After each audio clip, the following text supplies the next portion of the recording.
I have been dying to do a video here. I did one once several years ago, but on a different platform.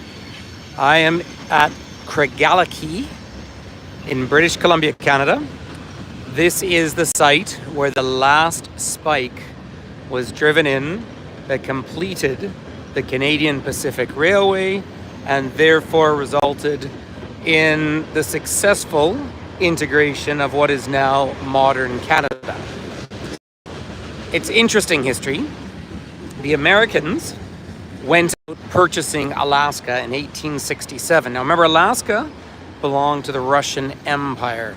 Now let's just remember that people have lived well along that coast for maybe 40,000 years, but Alyeska, that's where the name Alaska comes from.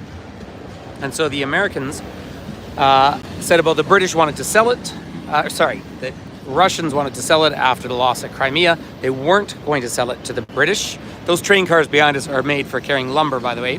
Hi, Diane. So the Russians first tried to sell Alaska, believe it or not, to little tiny Liechtenstein, and that was not successful, probably for the best. And the Americans set out to purchase Alaska. Seward's Folly, William Seward, Secretary of State after the Civil War in the United States. And the idea was to realize Manifest Destiny, of course, to control the whole of the Americas, 54-40-year fight. And so the response from the United Canadas, Upper and Lower Canada, Ontario and Quebec, and I'm here with a group from Quebec, they reached out to this nascent colony on the west, which was the fusion of Vancouver Island and New Caledonia, British Columbia, which was really being born. It was vaguely fur trade, but it was really gold rush.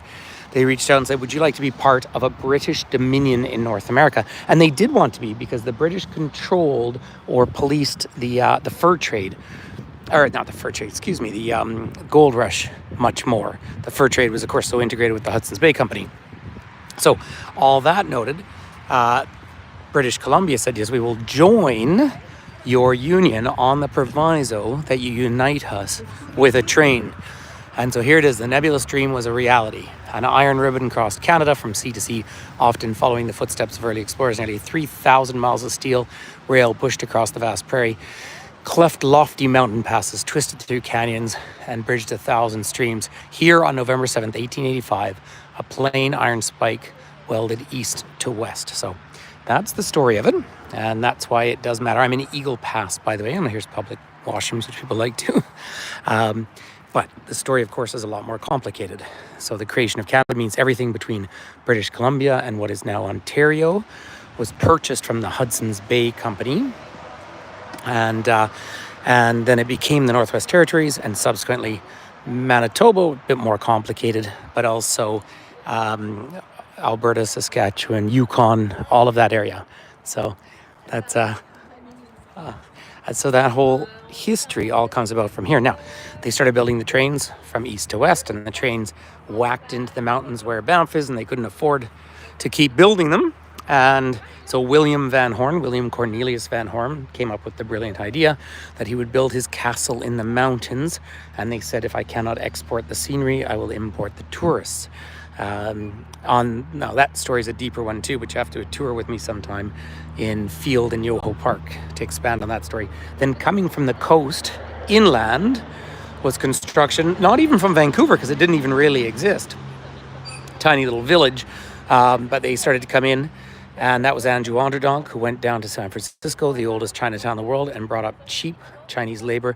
It is said for every kilometer of track here in the west of Canada, 2 Chinese workers lost their lives, so that's pretty significant. And they met up here at this point. So here is a tribute to the engineers who surveyed and supervised the construction of the railway. So, of course, originally they should have gone through the Yellowhead Pass, the Pass La Tête Jaune up in Jasper. It would have been an easier pass, but they felt they needed to be further south to maintain sovereignty from, of course, the expansion of the United States down to the south. We're just north of Washington State now, but here is, so there's Donald, I have to remember his name now. There they are. That young man squeezed his way in, but there's people there at the site of the last spike, which I think was lost and found and lost again. So, but it is an incredible thing, this construction. Here's a monument going back to November 7th, 1985, which was the 100th anniversary, of course, of the spike being driven in. And here was driven a spike from ocean to ocean. And of course, in modern Canadian parlance, we say from ocean to ocean to ocean, or from sea to sea to sea, because of the Arctic as well, right? So all that noted, this train represents all sorts of things. The creation of, a country with among the highest standard of living in the world. Also, though, a big, complicated country, and a country that absolutely, pushed this train through the land that belonged to people who had been here for literally thousands of years. And just come and show you the sign for Kirkaliki. I did post a picture in June. I made it up to the distillery at Kirkaliki in Scotland. Of course, colonial Canada is very much both Scottish and French.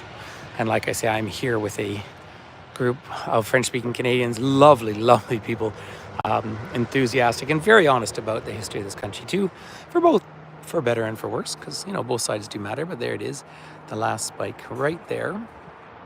So I did want to take this opportunity just to share this little bit of history. Now the other thing is, I'm moving along the river down here. I have seen salmon in there, but I haven't seen any yet now.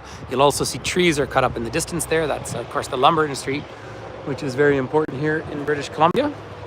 So pretty spectacular. And the work that goes on the trains, half the Canadian economy travels by train. So this little section here, as you can see, was built in 1909. Again, this was all finished in 1885.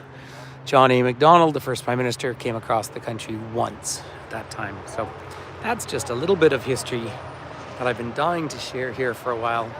So there we go at the last spike. Feel free to share this.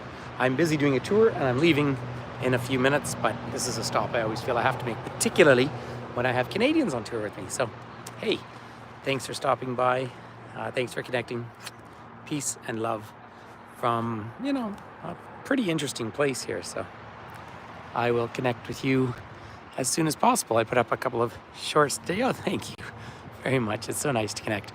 Yeah, so feel free to share any one of these videos you want, and we'll just keep growing this YouTube channel slowly but surely. It's nice and warm outside, by the way, now that we're at lower elevation. All right.